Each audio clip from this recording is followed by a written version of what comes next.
Live from the backstretch at historic Saratoga Race Course, this is Racing Across America with Seth Merrow. Racing Across America is brought to you by Pinnell's Restaurant, a Saratoga tradition since 1922. 284 Jefferson Street, Saratoga, just minutes from the track. And the Clubhouse Racebook, 711 Central Avenue, Albany. When you can't make it to the track, make it to the Clubhouse Racebook.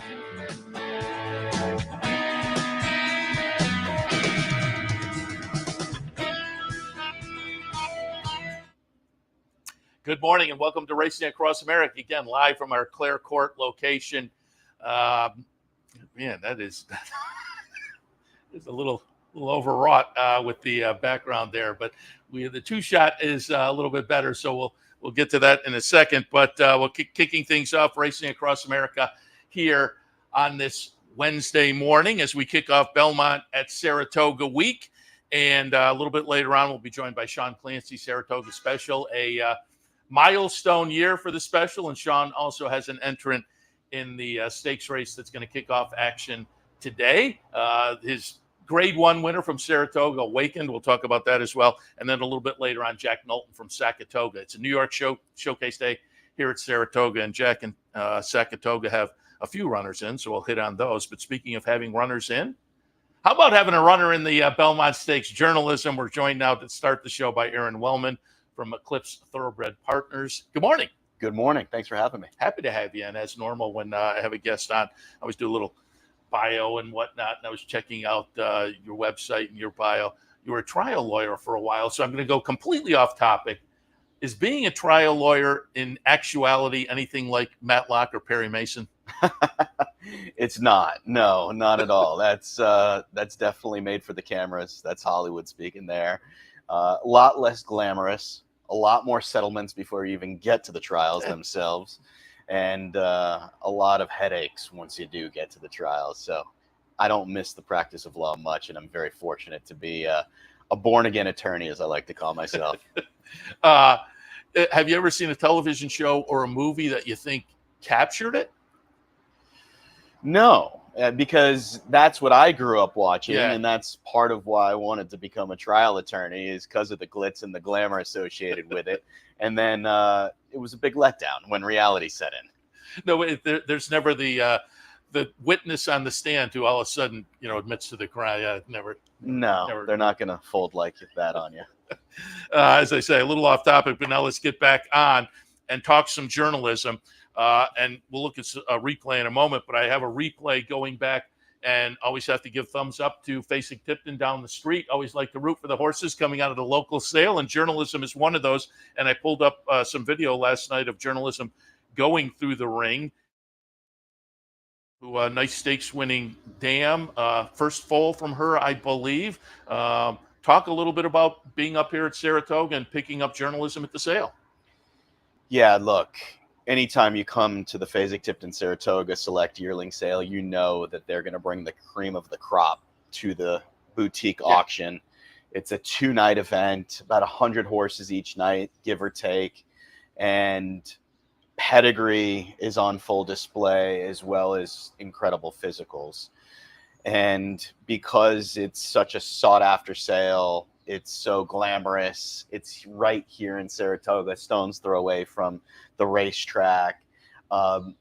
You've got a lot of time to do your due diligence, so no stone gets unturned and nothing falls through the cracks here. So you're going to battle. You're going to war for these horses. And Curlin's a sire that's been very good to Eclipse, dating back to our early start when Carolina was a 3-time Grade 1 winner here at the CCA Oaks.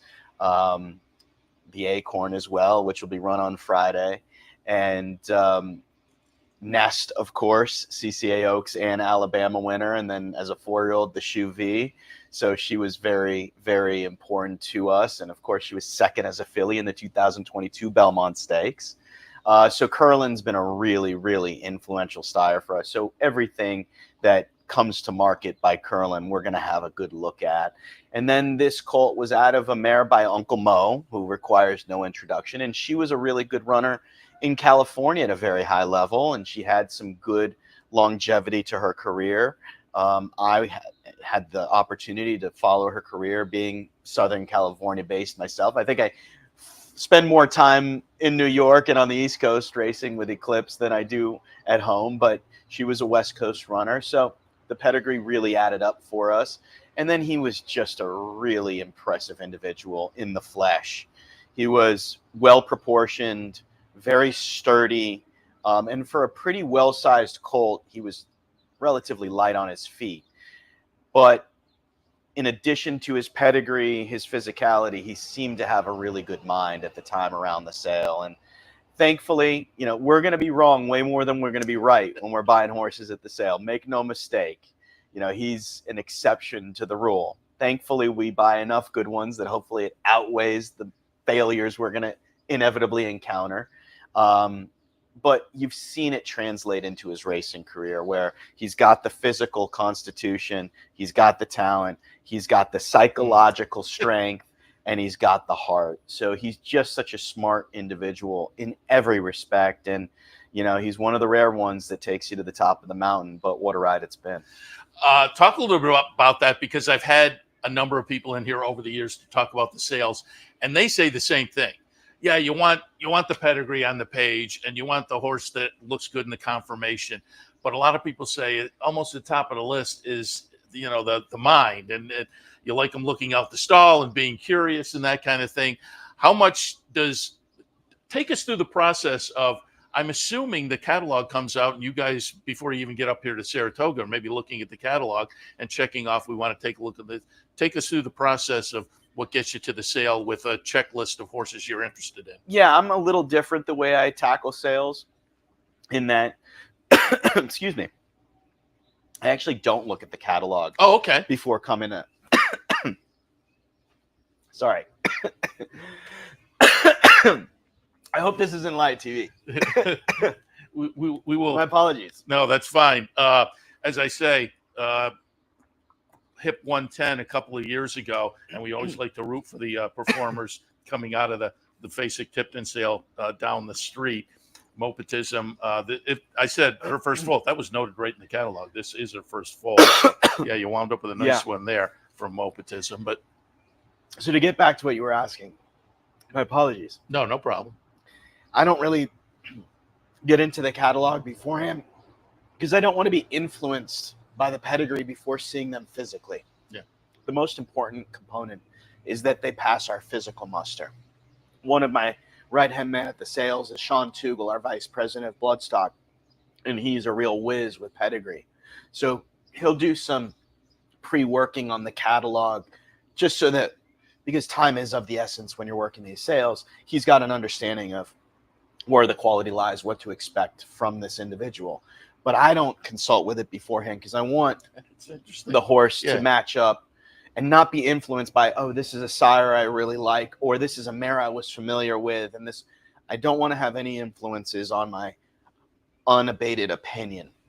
So we'll inspect them thoroughly physically first. And then, of course, you consult with the pedigree page.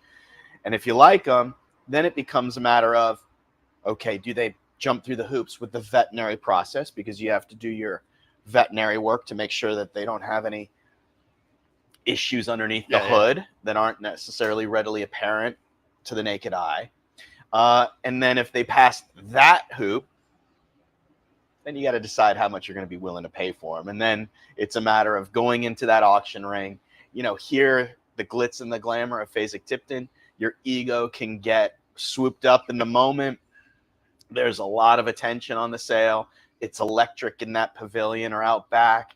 So you got to really be disciplined, and you got to stick to your guns, and you got to set your budget and know that, okay, there's a little bit of wiggle room depending on the cadence and where you land on the bidding in terms of the number, whether it's your bid or it's an opponent's bid. But then it becomes a matter of, making sure that you don't stray too far away. I was very fortunate to grow up around Bill Shoemaker as one of my mentors. And Shoe always used to say to me, you lose your head and your ass goes with it. So I remember that every time I walk into the pavilion, because you want to stay composed and poised in that moment, because there's always going to be another horse. And sure, there's going to be those stories of the ones that got away. But by and large, you play the game right, you stay disciplined, you stick to your budget, you stick to the ones that you have conviction in that are the good horses, and hopefully they're going to repay you over the course of time. Obviously, like I said, we're going to be wrong way more than we're going to be right, but our track record has been very fortunate that we're finding big horses year in and year out consistently on an annual basis, and I think that that's what people associate Eclipse Thoroughbred Partners with. Yeah, but you scored here, obviously, and again, hit 110, almost the end of the first session a couple of years ago, and so scored there. But as you kind of alluded to, he was showing you a good mind. And speaking of good mind, we'll take a look at the stretch run here, turn into the stretch and the stretch run in the Preakness.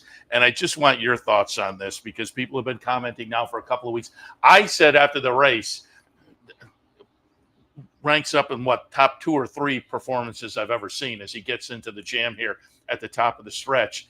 And people compared it to a Fleet Alex, but a Fleet Alex, that was an incredible performance. He clipped heels, but the horse he ran down was still right in front of him. Whereas this is just incredible to run down Gosker. I mean, even here you're still thinking, no, it's not going to happen. Give us your impression of the performance in the Preakness. It was logic defying. We went through a very wide range of emotions in a very short period of time. You know, there was risk associated with running him back in the Preakness after he ran second in the Belmont. I don't think a lot of people expected us to do that.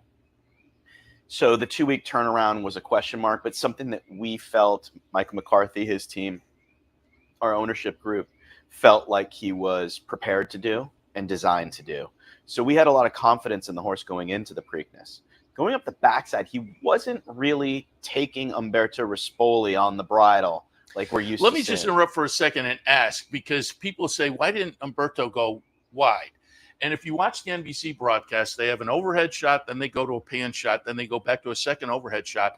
And I contend Umberto thought about, he kind of goes out a little bit, and then it seems like he thinks, I'm going to be 5 wide. And I also heard that he said, I started to go out and the horse came off the bridle a little bit. Yeah, so there's a lot of idiosyncrasies to this trip that, you know, have been dissected, some getting more attention than others. But going up the backside, he wasn't really traveling all that energetically. He was just kind of going through the motions.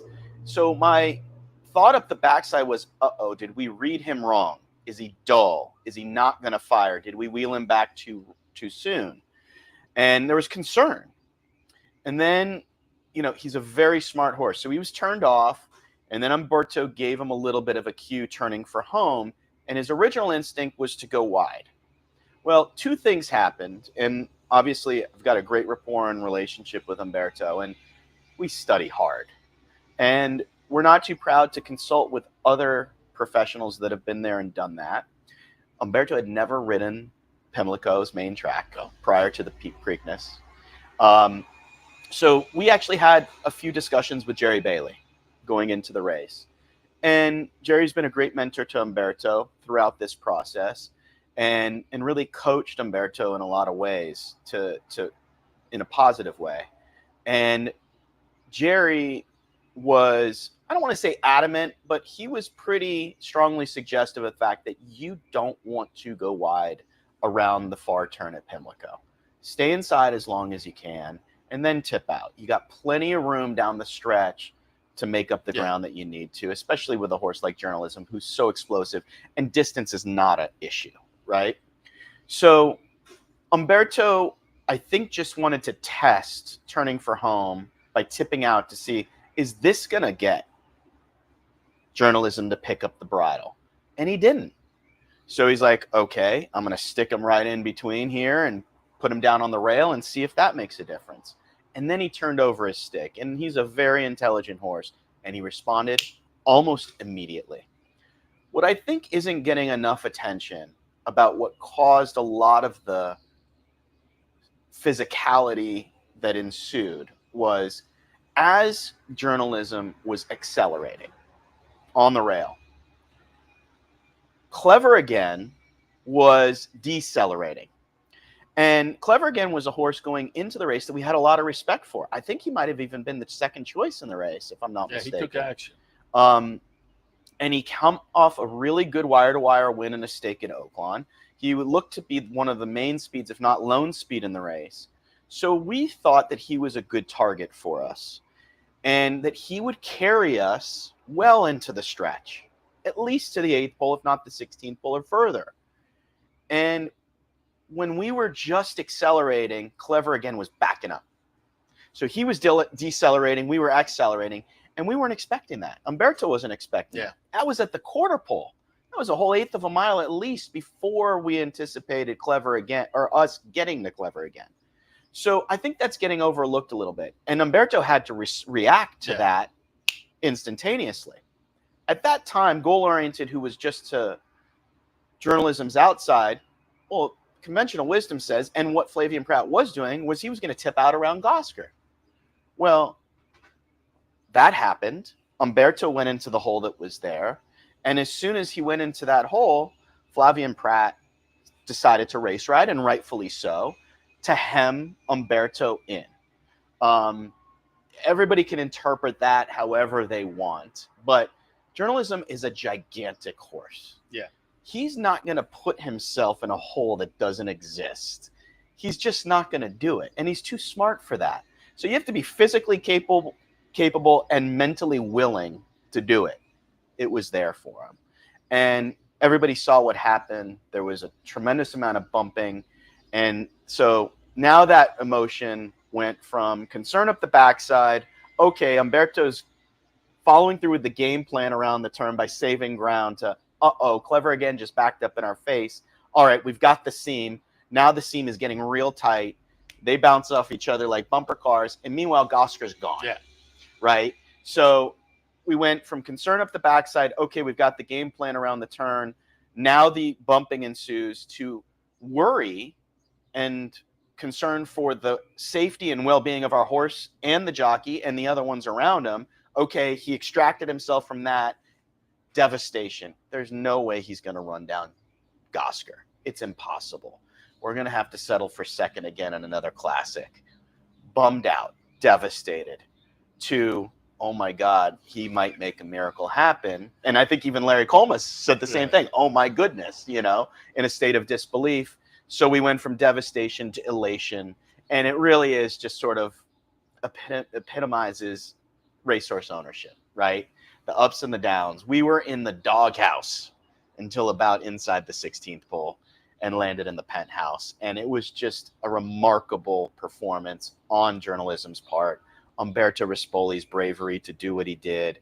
And to hear you say, a guy that's been around this game for so long and seen so many magnificent memory-making performances, for you to say it was one of the top that you've ever seen, for a guy like Michael Wilbon, who's mainstream media on Pardon the Interruption on ESPN, who's not even a horse racing guy, to see it's the single best thing he's ever seen happen in sports, that's just unbelievable. And to be associated with a horse like that was capable of providing that type of thrilling performance and elite performance against all odds, it's a true privilege. Yeah, no, it was absolutely incredible. Even before the the bumping, just his positioning and horses in front of him, I said it's gonna be a tough go here. And then the bumping, I said the race is over. Gosker takes us. So it was an incredible performance. But now we have a few minutes left. Give us how he's been doing up here and your expectations on a Saturday in the Belmont. Man, he is a treasure. Micah McCarthy and I talk about it every day. And we've both been fortunate to be around some really good horses in our time. And he just excels and thrives in these environments. He's a horse that's bred and designed and built to be able to do what we're asking him to do. And honestly, he's just made our decisions and our life so easy because he tells us that he is ready to do this. I mean, you see him at the barn and you see him around the track. His energy level is through the roof. His fluidity of motion is a thing of beauty. His mindset is there. He's focused. He's made it a pleasure for us because he's made these decisions easy for us. And not only that, as you know, going into big races, there's always stress associated with these things. But I'm so thankful to journalism because he's allowed for us to take deep breaths, really sit back, soak it in, and enjoy this incredible, magical ride that we're on with him, because he takes so much of the stress out of it. He's just a marvel. And, you know, people within the industry, fans, industry, media, you know, stakeholders are all, thank you so much for bringing him to the Belmont. It's so good for horse racing. Thank you. Thank you. I'm like, don't thank us. Don't thank me. Thank this horse, because he's the one that has gotten himself here. We're not taking him here. He's taking us there. And that's very, very special to be part of. Again, Eclipse Thoroughbred Partners, and I just wanted to also, you know, you have the Classic now with the Preakness a couple of weeks back, but if we go back a few years, just want to mention that you also had a Belmont Stakes winner with Taprit, and I think we have the stakes, the stretch run here of Taprit. Just memories on winning a Classic. It was awesome. It was just awesome. So, funny enough, the year prior to this, when Taprit won it in 2017, we were in the Belmont with a horse called Destin. And he got beat on Whisker, a nostril by Creator on the wire in the Belmont the year prior. And I thought, I'm never going to get a chance to do this again. And all the way down the stretch, I had allowed myself to think, when Destin was coming down the lane, that he was a winner every step of the way. I thought he was a winner. And I allowed myself to commit the cardinal sin of thinking he was a winner, and he got nailed. And I was just heartbroken. Never thought I'd get back there. And watching that stretch run back of Taprit, what I distinctly remember is everything had gone. I mean, every step of that trip was exactly the way we envisioned it, right? We couldn't have laid it out any better. But all I was saying down the entire stretch was, no, no, no, no, no. Don't let yourself think you can win this thing. Just let him get up and do it himself. And thankfully, Jose Ortiz, Todd Pletcher got the job done. And it was a great thrill. I mean, winning any race in New York is awesome. Winning the Belmont Stakes, there's such a rich history and tradition associated with it. There's nothing like New Yorkers, New York racetrackers, the appreciation, the respect they have for the horse, for the connections of the Belmonts. It means something to the city, to the state, and you feel that. So walking down the box seat area after he crossed the wire, it was just like, you know, a dream. It was like you were racing royalty. And then walking down Champions Lane in the Belmont Stakes, I mean, it's just awesome. Obviously, here at Saratoga, it's a little bit different, but Saratoga's a special place. And it's the Belmont Stakes. Yeah. You know, it is one of the most cherished, coveted races on the planet. And to have the impact we've had on the race the last handful of years at Eclipse, and now to be represented by journalism, like I said, it's a privilege. It's an honor. We're so humbled by it. And I just really hope that this horse comes out and delivers the performance I think all the people want to see. Yeah, I'm really looking forward to it. The rematch, I think, short of a Triple Crown shot, the rematch from the first two finishers in the Derby, Sovereignty and Journalism, I think people are clued in. We've got to wrap it up, but just want to quickly touch on, you have some other runners coming up. Corruption will be in the Manhattan. And I wanted to hit on Candied. We have a replay of the race a couple of weeks ago.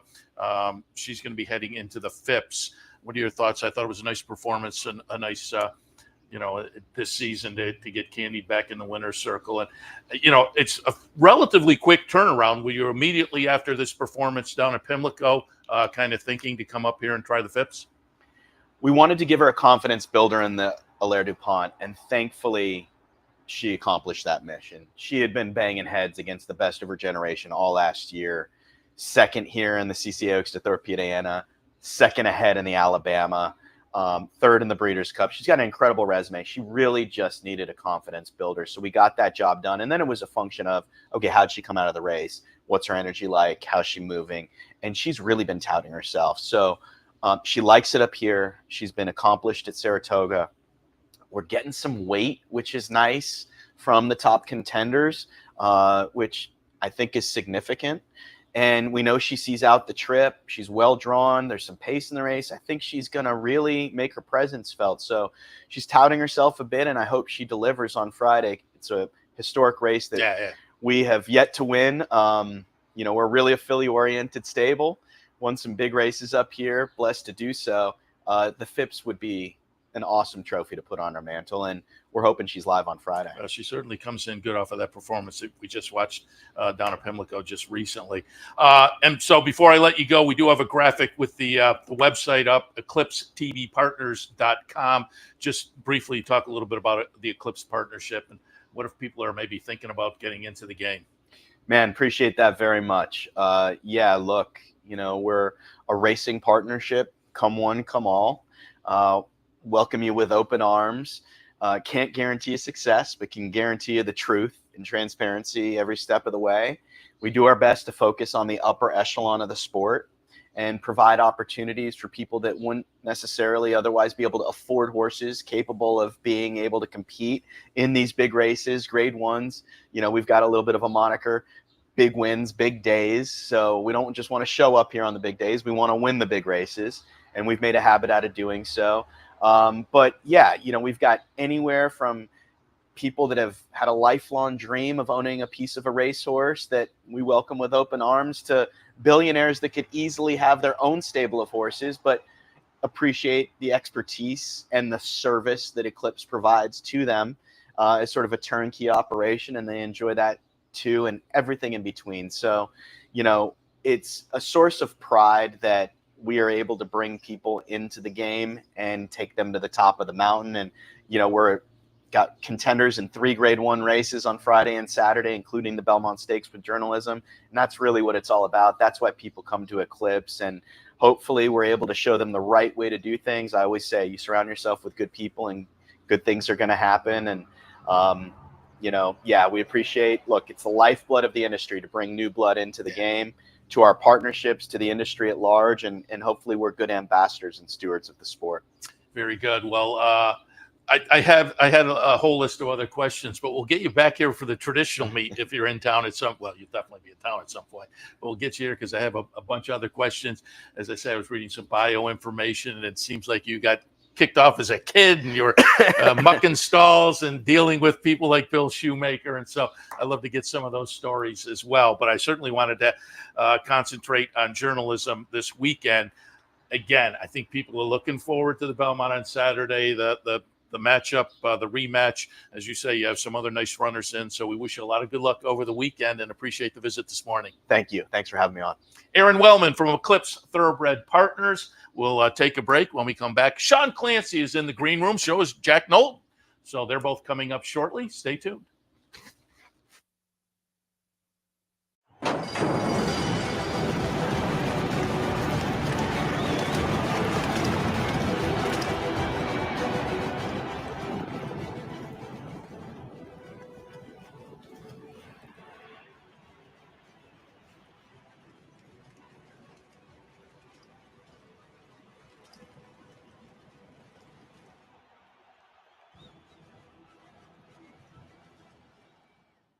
There's no better time to think DePaula and buy DePaula. Just visit, call, or click. Get no worry pricing and 000 savings on every new Chevy car, truck, and SUV. Delivering value since 1980. DePaulaChevrolet.com. Want to get your career in horse racing off to a fast start? Well, the University of Arizona's Racetrack Industry Program is your winning ticket. The Racetrack Industry Program has served as a springboard to some of the industry's most successful individuals, with a proven track record of job placement right out of college. If you want to earn a degree in the exciting horse racing industry, the Racetrack Industry Program can put you in the winner's circle. There's no better time to think DePaula and buy DePaula. Just visit, call, or click. Get no worry pricing and 000 savings on every new Chevy car, truck, and SUV. Delivering value since 1980. DePaulaChevrolet.com.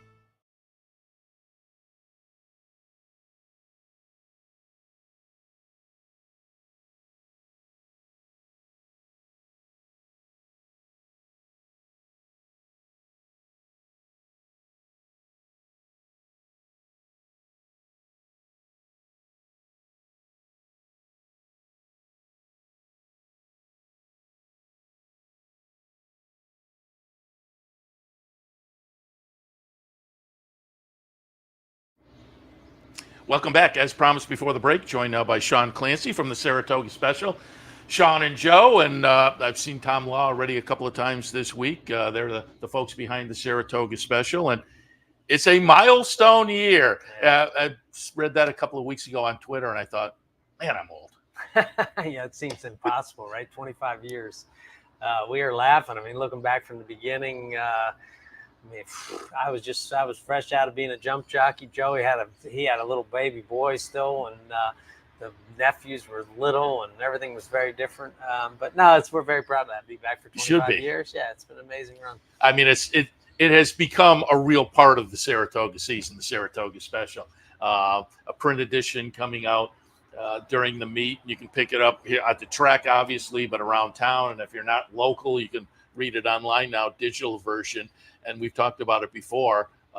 Speaking of digital version, it's a little bit different now than when you guys first started. You talk about the whole process of getting it done. It's still long days and long nights, I'm sure, but it has changed a little bit over the years. Yeah, we were the first year we were so ambitious. We did 6 days a week because they raced on Monday. We were like, we're doing every racing day. That's how it's going to be. And back then, the technology just wasn't there. I mean, we were driving the paper back and forth on a disc, and we'd take it in two sessions. One would go at about 3 o'clock, and then we'd bring the other part some days it was midnight. You'd take it down there, and then we'd drive it back here. And we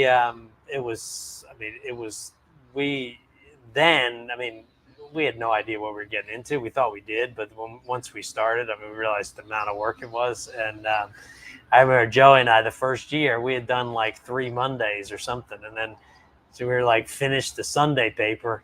And Joey's like, what do you think of the Monday edition? And I was like, we want to bag it? Yeah, let's bag it. And we just never, we didn't tell anybody. We didn't announce it. We just didn't print ever again on the Monday. We just stopped. It was just that was the business decision. It was like midnight. You were like, oh, fine, that's cool. And we never did another Monday. So anyway, it's been a wild ride. What's the schedule during this week? So we start tomorrow. So we do it 4 days, Thursday, Friday, Saturday, Sunday. And then obviously, we go home. So that's a throwback. Yeah. So now we do 4 in a row. So then we go home, regroup, and then come back up for the real meet. We do 20 issues during the real Saratoga. Before COVID, we were doing 5 days a week. And then after COVID, we switched to 2. And we've never gone back to 5 for lots of reasons. We should note, though, that your handicappers who are very good, Shapazian and Tom, all very good handicappers. If folks go to the website, the picks are available. Yeah, we handicap every day. We try to write about it every day on the website. We just don't do the proper Saratoga Special newspaper 5 days a week. And, those days are long gone. Luckily. And again, folks can find it on the track, and it's around town, price chopper. Yeah, exactly. Yeah, it's all around town, all around the racetrack, digital edition. This is horse racing. So it's easy to find, and we're happy to. We're excited. 25 years. It's kind of a milestone, and take a deep breath and think, wow, it's been an amazing ride. Like I say, it's an institution up here now after 25 years. But I pick everybody I know picks it up.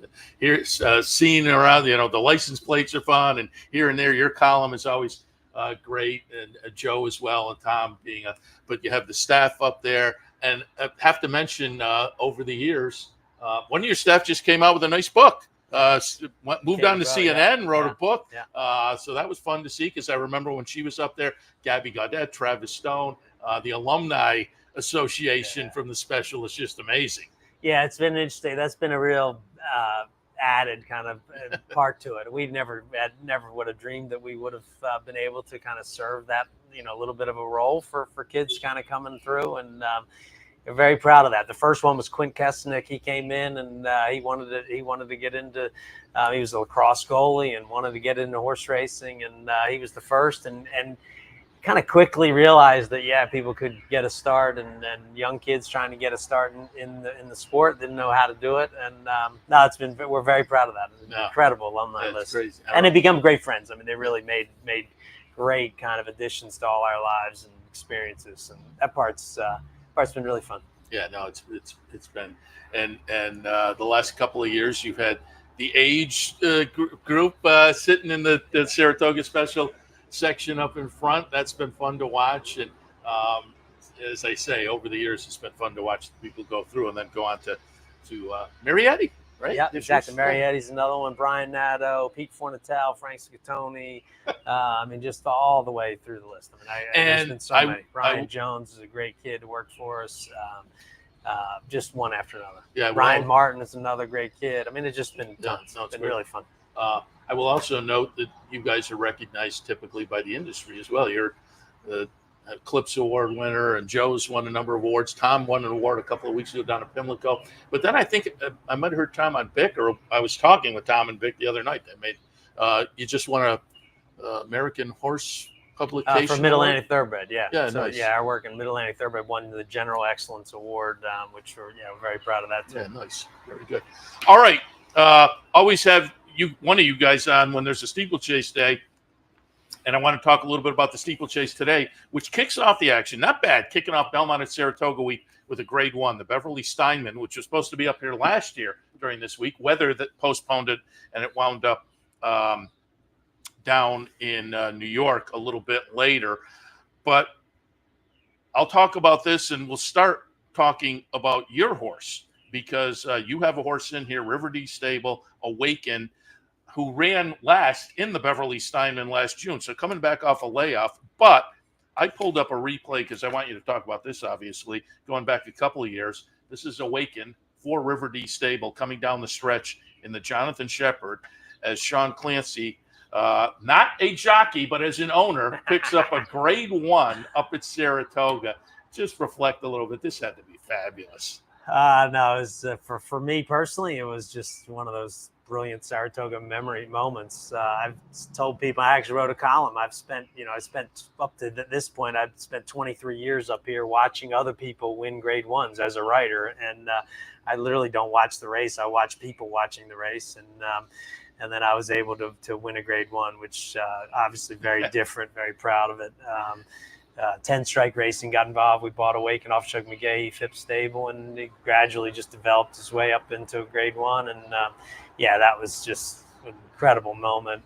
I had won the New York Turf Riders Cup in 1998, so that had been 25 years from being a jockey to an owner. And both experiences are very different, but both obviously very rewarding and thrilling. And it's amazing. And as you say, Marcia Graham involved with 10 Strike, and you mentioned the breeding out of Daydreaming, who was right. Well, that's what people say. What did you like about him? Like, have you seen his pedigree? What could you not like? He's by curling out of Daydreaming, right? I mean, he's just great pedigree, obviously great program. He had won going a mile and a quarter at Ellis Park.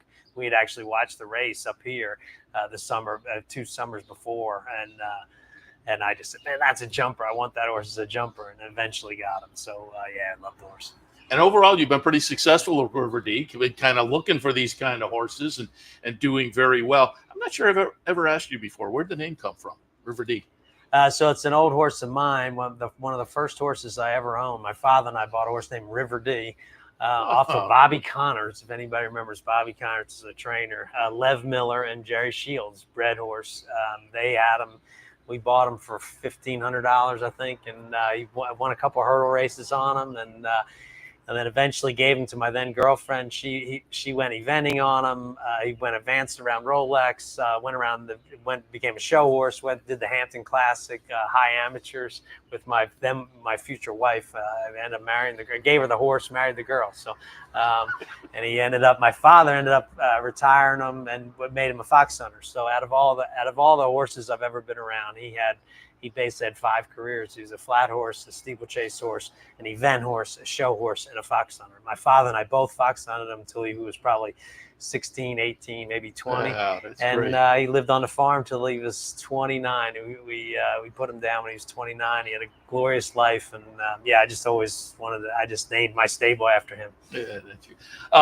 And what's the consternation that goes into deciding what your silks will look like? I don't think I've ever asked an owner before about that, but I would imagine there's a real, that looks pretty good. No, I don't know. Yeah, mine were easy. That's my mother's design. So that's my father, and my mother and father owned horses and trained horses. My dad was a trainer. And so they owned horses in the 60s. My mother designed the silks. They were originally different, and she had to change them up.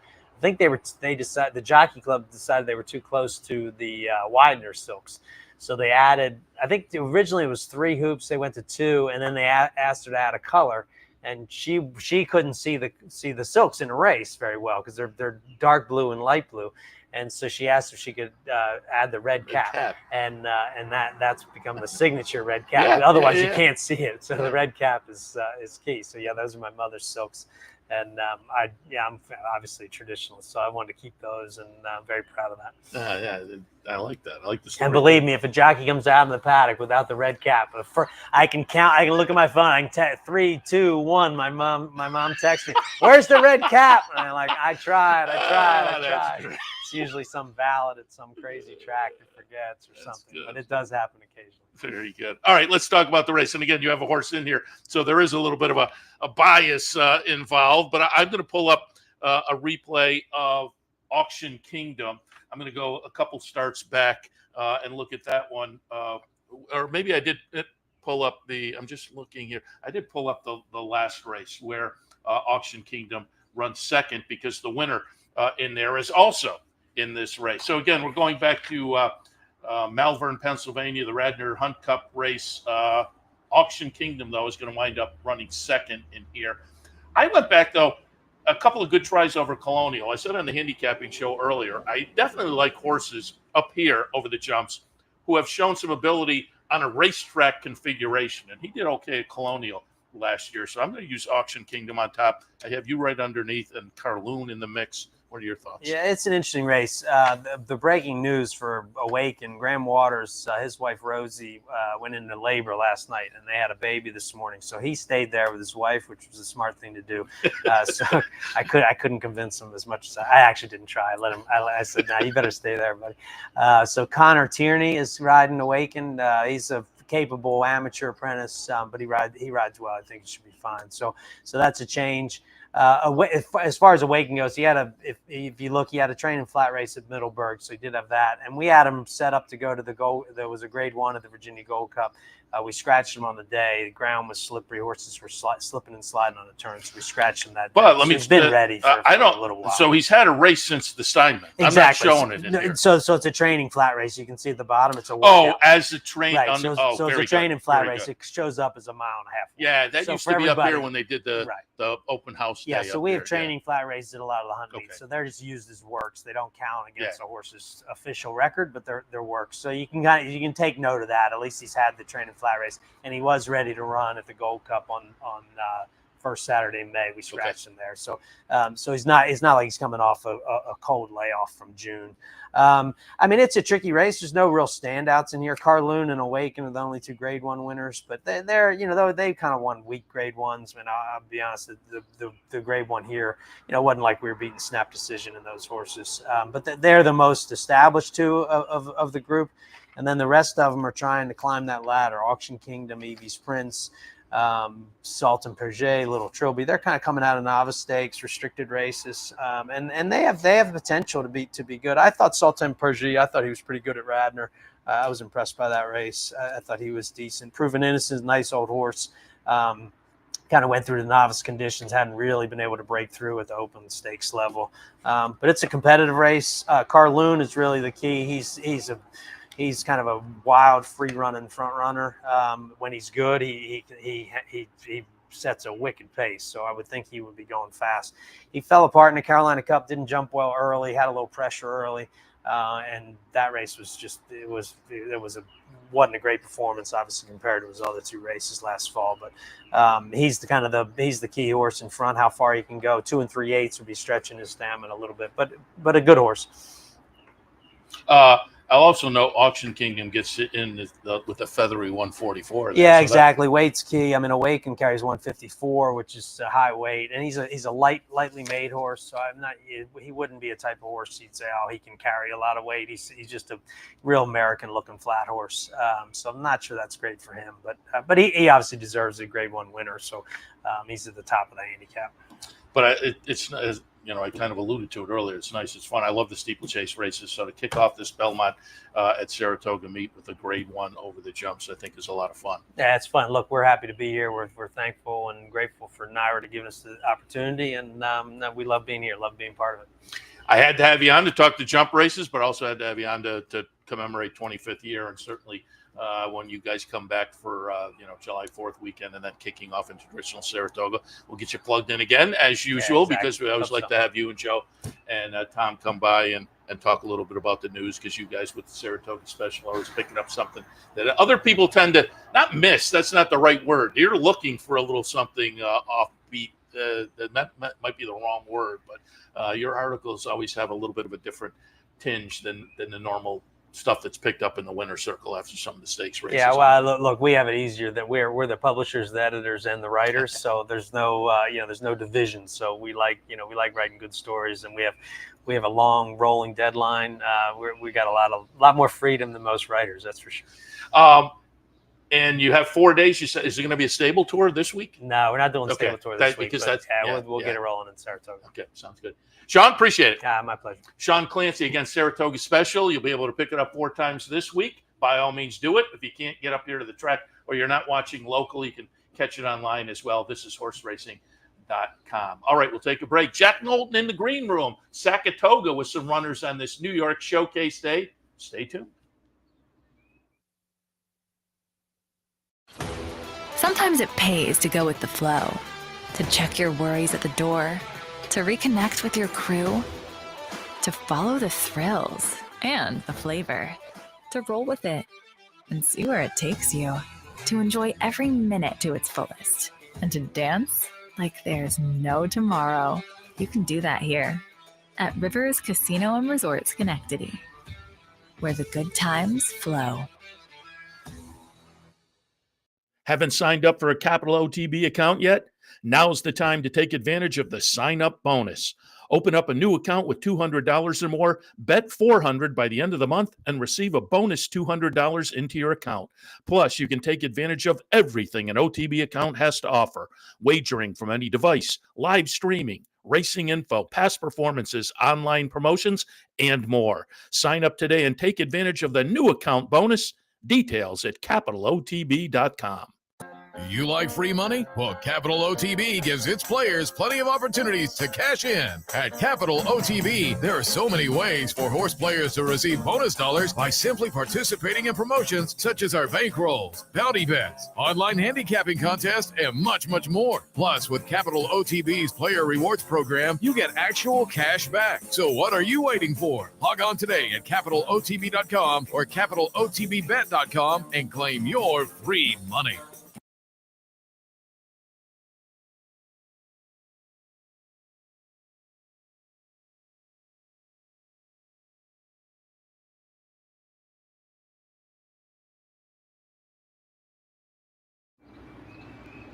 Welcome back to Racing Across America. As promised before the break, joined now by our friend Jack Knowlton from Sackatoga Stable. Jack, good morning. Good morning. Ran into you the other night at the draw and was saying you got some horses in. You said New York Showcase Day, we have 3 in and more to go. And I said, let's have you sit in. We'll talk about some of those horses and more. But looking forward to New York Showcase Day kicking off the week. Absolutely. No, it's wonderful. And for us to have 3 horses in, we got a lot of partners from near and far. So everybody's excited. Let's start out, though, because I pulled up a replay going back to watch the 2020 Belmont Stakes with Sackatoga getting a Belmont Stakes victory with Tiz the Law. This was back in the pandemic year. Tiz the Law gets the victory over Dr. Post. Max Player runs 3rd, but Tiz the Law, the number 8 horse here under Manny Franco. Chart margin will wind up to be just under 4 lengths. Give us your memories of a Belmont Stakes victory. Now, the biggest memory is we couldn't be there. I was going to say, we were down the street. We were around the corner because we were doing a remote broadcast that day. We had a big party at Pinel's, and, it was just kind of a crazy time. We missed, 3 grade ones, the Florida Derby, the Belmont, and the Travers. There were 16 of us that got to see the Travers in person. So, and with everything mixed up with the Belmont going first and all of that, we always think about what could have been because he was awfully sharp coming out of that Florida Derby. And we were around the corner of Pinellas, and we were doing a remote broadcast that day, and it was great to see you and the partners. And coming down the stretch, everybody was crowded around the TV, and it was a fun day.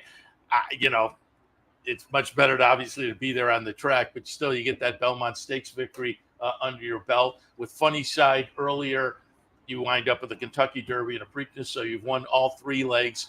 You ever reflect, I'm sure you do, for a group your size to have had the success you have had and win each of the American Classics is just amazing. It is, and and beyond that, the Champagne, the Jockey Gold Cup. I mean, but you know what's great about it is it tells anybody who wants to get involved in racing that you don't have to be one of the big guys. You don't have to be the Coolmores or the Godolphins or the Mike Rapolis to win big races. Yeah. You have to have, the right connections, the right people that are advising you about buying horses and then training them. And again, Tiz the Law gets the Belmont Stakes victory. And when we sat down, I said I'd pulled up Tiz the Law's stats over on the Blood Horse, the sire stats for Tiz the Law. When he went to the breeding shed, I said, you know what? I have a feeling he's going to be all right. And the first crop I'm going to be very interested in. And last year with the first crop, the breeding stats from Blood Horse, number 3 first crop so far this year, number 6 second crop. Tiz-tastic amongst the nice horses from Tiz the Law. Just talk about the career in the breeding shed for Tiz the Law. Well, we were very fortunate. Coolmore identified him after he won the Holy Bull, and we actually had, consummated the deal before the Florida Derby. They liked him. It was quite a process. They flew their vet from Ireland over a couple of times to review him, but we didn't know that he was going to retire. When we did the deal with Coolmore, he had to run as a 4-year-old as long as he was healthy and still running fast. And then he came down with some pretty severe bone bruising, and that didn't happen until almost the last day of December of a 3-year-old year. And at that point, 3-4 months and 3-4 months to get him ready. So we said let's send him to the breeding shed. So that first crop, he was limited because, an awful lot of the mares and the better mares have already been booked. So his second crop, the ones that are going to come out this year, I think are going to be better yet. And he's got 240 mares booked for this year. As of about a month ago, he had 100 in full already. So we're excited going forward. And you've got some of them, obviously. And I'm sure you're excited to race and see what those horses do. The ones that have yet to get to the racetrack, but some of them have been, and we'll hit on some of that. But as I say, Tiz-tastic, he's had a really nice career so far, and so lived up to my expectations. I was happy to see that, and it's interesting to hear you say the second crop, which makes sense. If he gets the late start on the first crop, the second crop, and now that folks have had a chance to see some of the performances going forward, it'll be interesting as well. You look at the sales, the last Ocala sale, there were 6 horses that went for $1 million or more. 3 of them were his, including the 1.5 million showtopper. So that's what's happening out there. We're bullish on him. Unfortunately, as you know, we're all New York bred all the time, but we stepped out of our normal gate where we bought one as a weanling who's stakes placed already. He's going to run here on Saturday, Tiz Dashing, and then we have 2 that we have. The one New York bred we have is going to run in the last race today. And we'll hit on those as we go along here. And let's start by talking about some of your runners today. Yeah, it's a New York Showcase Day. You mentioned, and obviously these are New York breds going today on the New York Showcase. But just talk a little bit about the New York program. We talked earlier, we were reminiscing because it is New York Showcase Day. I would say, for me, the New York breds kind of made their leap forward with Fiorito, breaking through the gate, getting reloaded, and winning the Whitney. And now, if you have a good New York bred, I say it a lot on the show, they'll start out New York bred company and maybe break through that maiden right away, and then a couple of conditions, and I'll say they've got something here because you have a New York bred. You can play on a day like this in these New York bred stakes, but you can go out against open company. Talk a little bit about the New York bred program. We're, when we got involved 25 years ago with Sackatoga Stable, we didn't have a lot of money. And I had done some research and talked to people and said, with a limited budget, you have an opportunity to buy horses. You're going to run for good purses. The competition is going to be limited.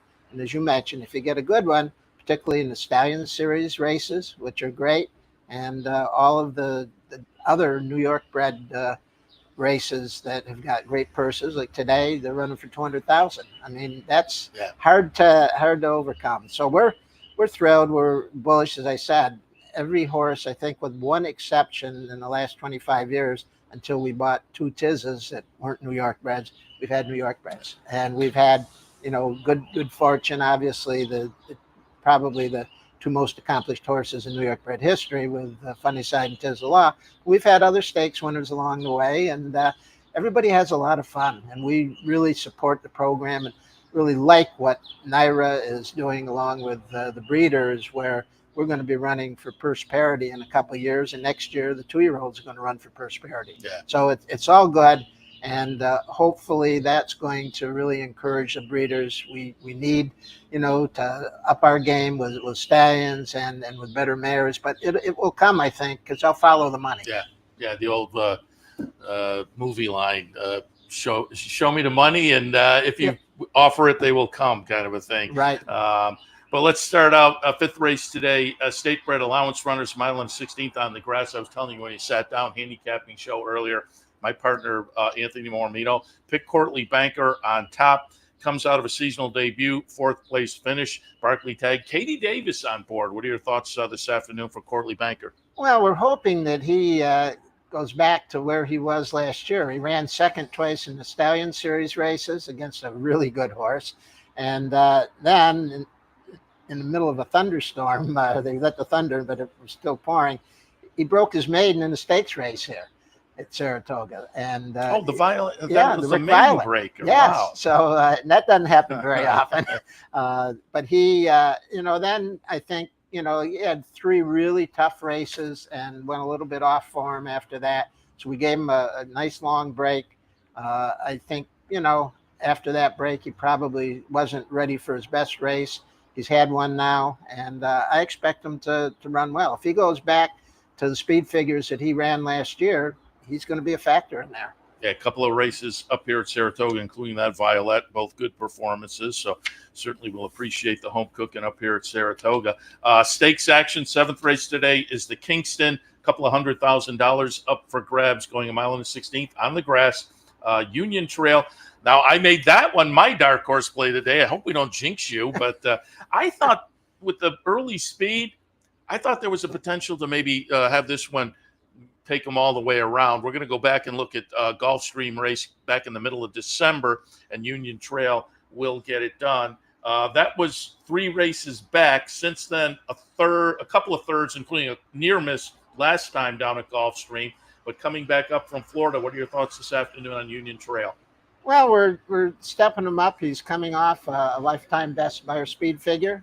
And, as you say, he'll be near the front. If nobody really wants to go, he'll be on the front. But we're not going to, hopefully not get into a speed duel. But he'll, they're going to have to be a lot of horses that have to pass him to get in front of him. So, it's a 10-horse field if it holds. And we expect him to run well. He's training well. And, we're, just give it a shot. It's a $200,000 race. I mean, even if you don't win, 2nd, 3rd, 4th, I mean, you're getting good money. Yeah. So I expect that he'll run well. And, whoever beats him, if they do, they're going to have to run a good race, I think. I would not be at all surprised to see him, have a lifetime high buyer in this race as well. Yeah, there are a couple others in here who maybe will challenge early, but he looks like the one. And I said this morning, they'll hit the backstretch. We'll have a pretty good idea, if he's out there floating or if somebody's challenging him. Luis Saez jumps on board today. Down in Florida, you had Lionel Reyes,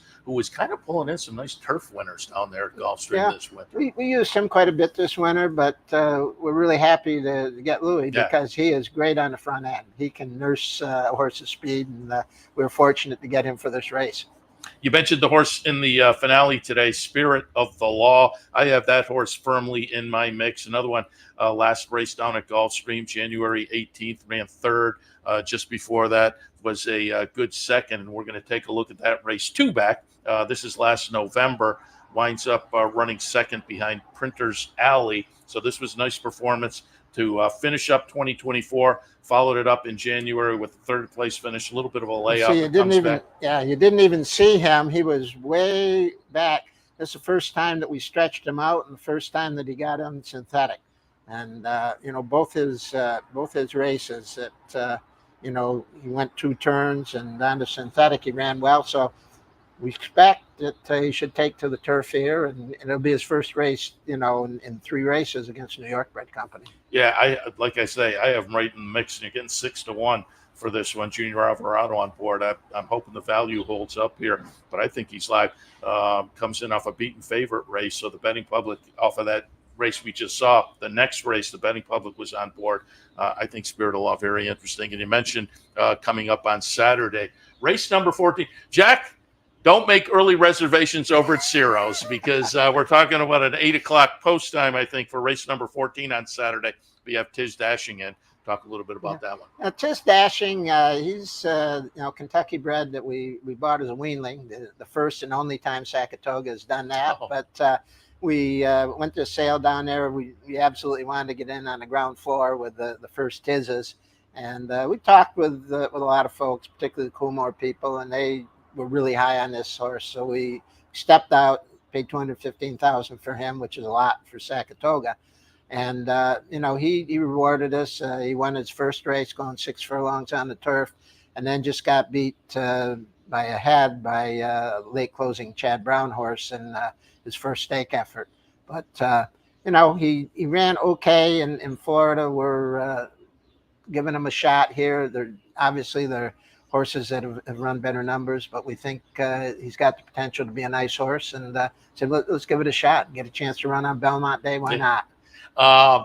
And you've kind of alluded to it, but you're going to sales to pick up your horses, or is that exclusively you're going? Yeah. We haven't bought anything privately. I think maybe once in the last 10, and you're not breeding years. Anything. Here. No.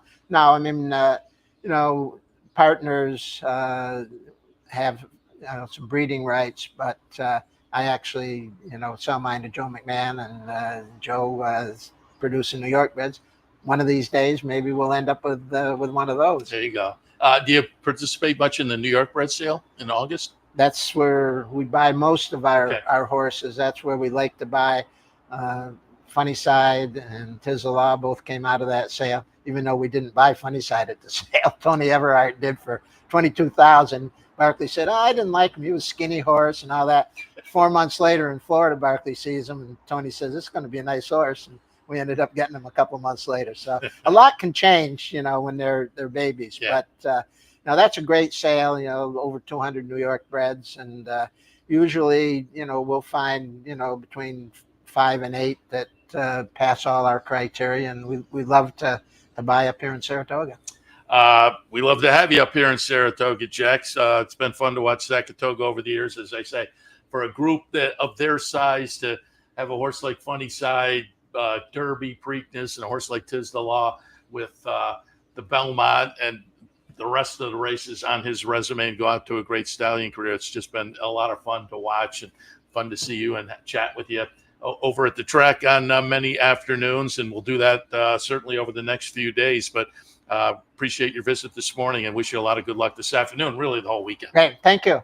Glad to be here, as always. Jack Knowlton from Sackatoga. Again, they have some live runners, in my opinion, this afternoon. I'm certainly rooting for a few of them to get it done, and so we'll see how it all works out. We'll take actually, we won't take a break. I'm just going to send you to the video I shot at the Belmont Draw, which was downtown Monday night.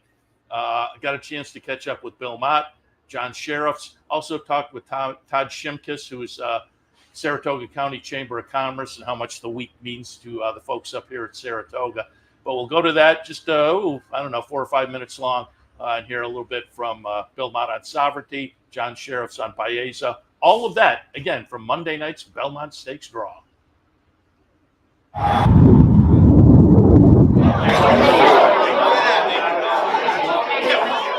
6 to Paesa, trained by John Sheriffs.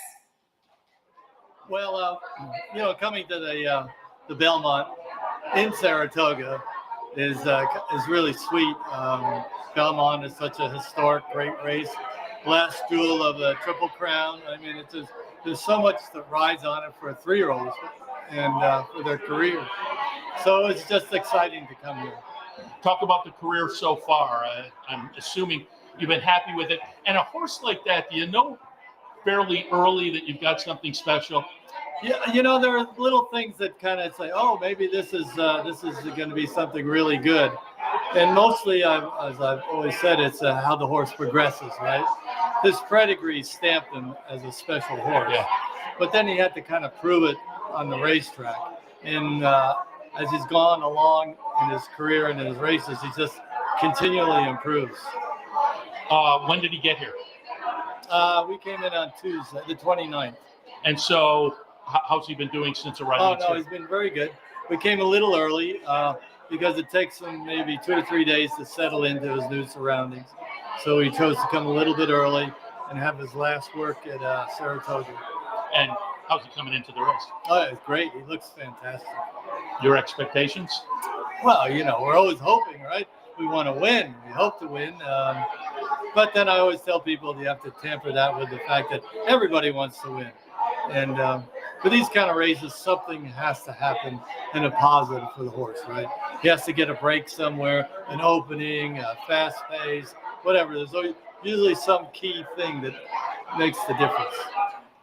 Sovereignty, Kentucky Derby winner in post position number 2. Well, talk about the lead up to the Derby and your feelings going into the Derby, coming out of 2 Gulfstream races. Well, early in the year, we'd hoped to maybe get 3 races in even before the Derby, or we mapped out 3 races that would be possibilities for him.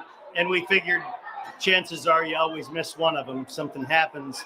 And as we thought, something did. So he got sick. We missed the Holy Bull. We missed the first opportunity.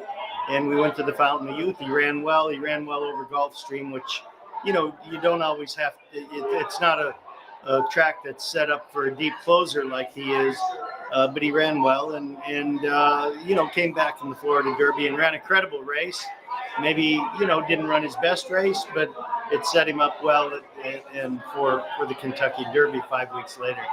And give us your feelings coming down the stretch in the Derby. Well, I just, you know, I was watching almost in disbelief. I mean, I believed it, but it's almost something that's almost too good to be true. And I was very excited when they hit the wire, and it was really, that was it. I was very, very elated. And it seems like the game plan was almost immediately to head up here to the Belmont. When did he arrive up here in Saratoga? How's he been doing? We shipped him about 4 days after the Derby. I mean, he walked a few days. He looked good. We jogged him on the track at Churchill, and you know, made arrangements to get him on up here because that's where I live and where he trains most of the time. So how's he been doing? Good. The horse has been doing great. I mean, he's had 3 good works here in Saratoga, and you know, as of today, when you and I are speaking, I couldn't be happier with the way he's doing. Kick off to another historic week here in Saratoga. We learned a lot from last year, right? So Belmont on Broadway, for instance, we can really help more businesses by starting at 7 p.m. versus 6 p.m. In terms of the rest of the week, I think you saw a little moderation in the hotel room rates here in the city to make sure that more people stay in Saratoga Springs. Where they stay is where they spend their money. So those 2 things, I think, are going to help out our local businesses a lot. Let me ask you, if you're like me, people recognize me from the OTB TV channel and spend like 3 months. You ready? You getting a lot of that? Yeah, you know, not as many last-minute ticket requests this year as I got last year. Although we are getting a ton of information or requests for VIP tickets at Belmont on Broadway, way different from last year. We think there's a lot of fear of missing out because it was such a good time. Everybody that was there went back and said, you missed it. So I think we're going to see a lot different crowd there tomorrow night, a lot more locals, and a lot of fun. And again, this is the second year of something that's going to be limited, obviously. But talk about, you know, had to be a learning experience this year, and I would expect this year will be even better. Yeah. So personally, you know, I have never been to a Triple Crown race, and it did not dawn on me until Saturday when I went over to the track, and I suddenly realized, oh my God, I get to see a historic Triple Crown race, and they had to bring it to my own backyard for that. So I think for locals, again, what an unbelievable opportunity to see a race that you might never, ever get a chance to see again. Hopefully more people take advantage of that.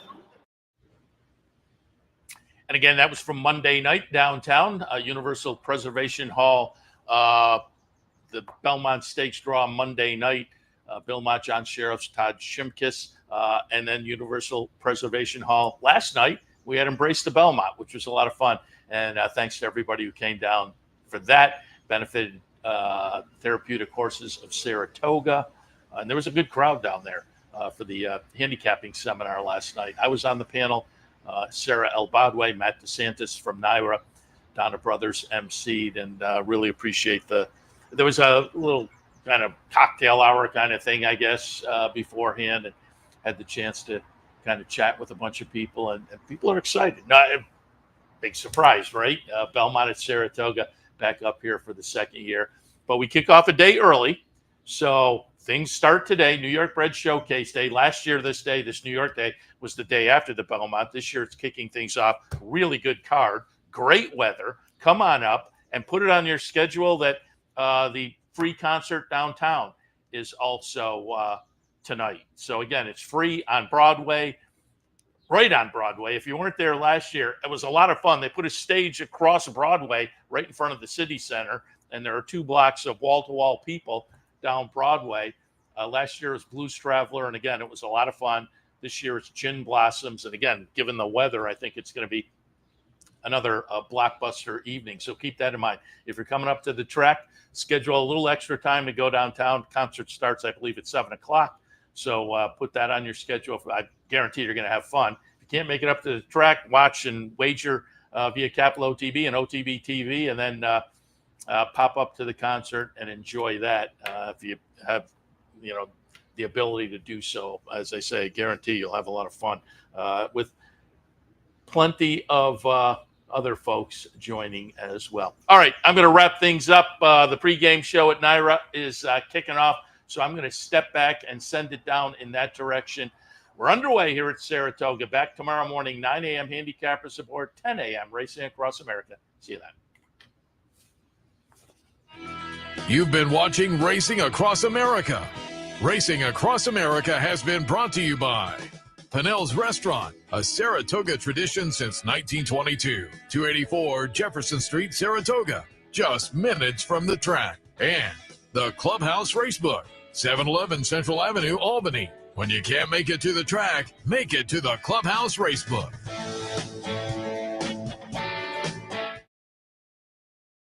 Something to bring rain to your area?